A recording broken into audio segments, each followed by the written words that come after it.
بسم اللہ الرحمن الرحیم۔ ناظرین و سامعین السلام علیکم ورحمۃ اللہ وبرکاتہ۔ ناظرین و سامعین، آج کی اس ویڈیو میں حضرت عمر بن خطاب رضی اللہ تعالیٰ عنہ کے بارے میں بتائیں گے۔ آپ سے التماس ہے کہ ویڈیو کو آخر تک لازمی دیکھیے گا، اور چینل پہ اگر نئے ہیں تو چینل کو سبسکرائب کرنا نہ بھولیے گا، بیل آئیکن کو آل پہ کر دیجیے تاکہ آنے والی ویڈیوز کا نوٹیفیکیشن آپ کو بر وقت وصول ہو سکے۔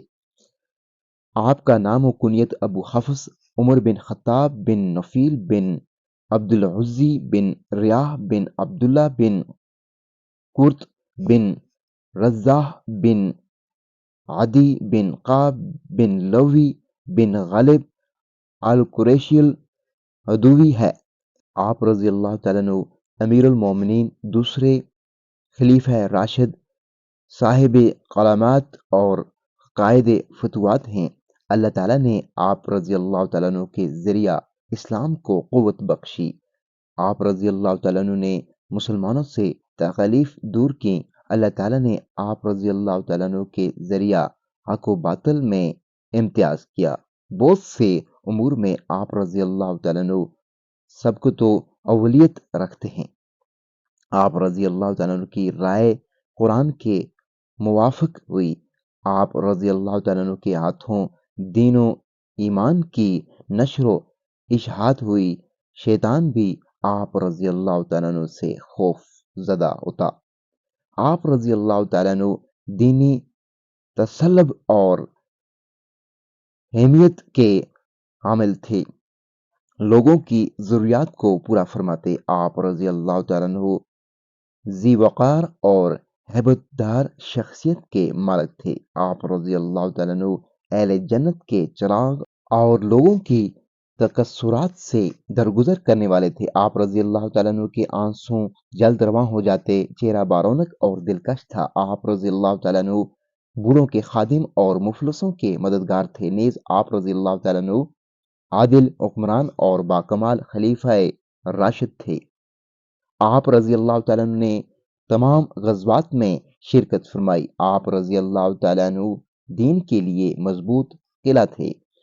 آپ رضی اللہ تعالیٰ عنہ پہلے شخص ہیں جنہوں نے علل اعلان بیت اللہ کے پاس نماز پڑھی اور ببانگ دہل ہجرت فرمائی۔ آپ رضی اللہ تعالیٰ عنہ سچی زبان اور کلمہ حق کے اظہار میں معروف تھے۔ اللہ کے دین کے معاملہ میں کسی ملامت گر کی ملامت سے نہیں ڈرتے تھے، نیز حدود خداوندی کو قائم رکھنے والے تھے۔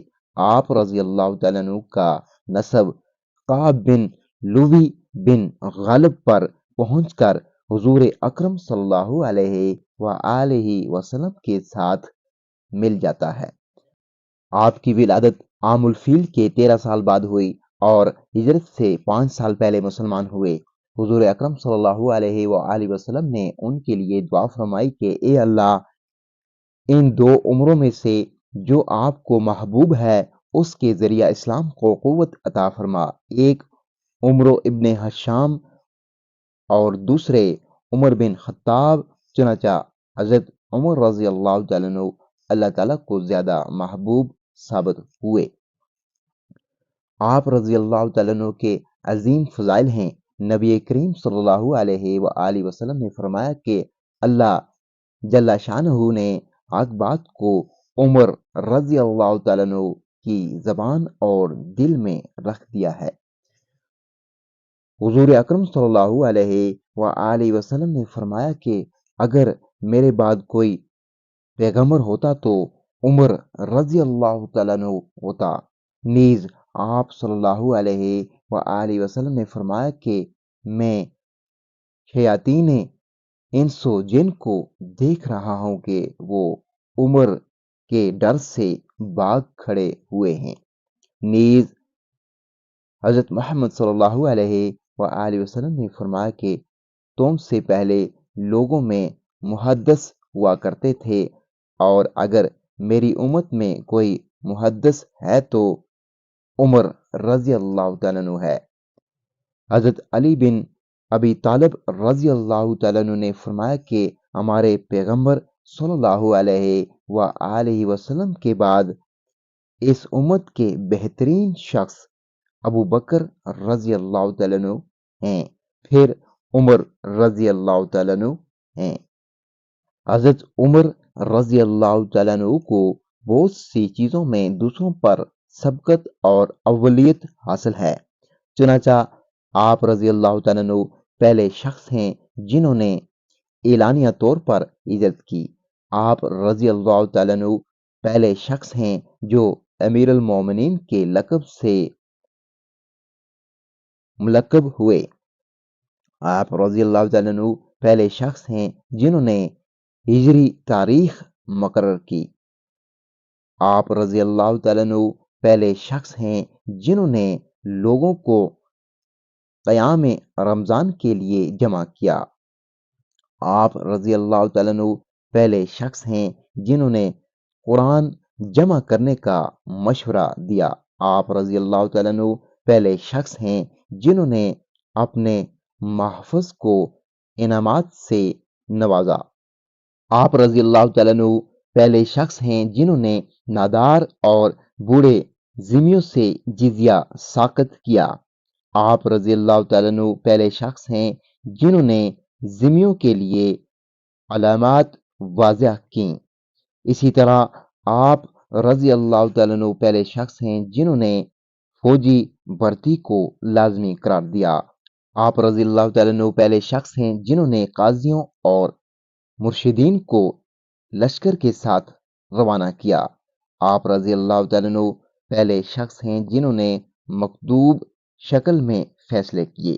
نیز آپ رضی اللہ تعالیٰ عنہ پہلے شخص ہیں جنہوں نے قائدین اور والیوں کے لیے مجلس سے مشاورت قائم کی۔ آپ رضی اللہ تعالیٰ عنہ پہلے شخص ہیں جو راتوں کو لوگوں کے احوال معلوم کرنے کے لیے گشت کرتے تھے۔ آپ رضی اللہ تعالیٰ عنہ پہلے شخص ہیں جنہوں نے رجسٹر مقرر کیے جس میں لشکر والوں کے نام اور وظائف کا اندراج ہوتا تھا، اور آپ رضی اللہ تعالیٰ عنہ پہلے شخص ہیں جنہوں نے مہمان خانے بنائے۔ حضرت مغیرہ بن شعبہ رضی اللہ تعالیٰ عنہ کے غلام ابو لولو نے صبح کی نماز میں آپ رضی اللہ تعالیٰ عنہ کے پہلو میں خنجر کے وار کیے۔ 3 دن زندہ رہنے کے بعد وفات ہوئی اور نبی کریم صلی اللہ علیہ وآلہ وسلم اور اپنے رفیق حضرت ابو بکر رضی اللہ تعالیٰ عنہ کے پہلو میں مدفون ہوئے۔ ناظرین و سامعین، ویڈیو کو دوسرے لوگوں کے ساتھ لازمی شیئر کر دیجیے گا اور چینل کو سبسکرائب کرنا نہ بھولیے گا۔ ملتے ہیں ایک اور ویڈیو کے ساتھ، جب تک کے لیے اللہ حافظ۔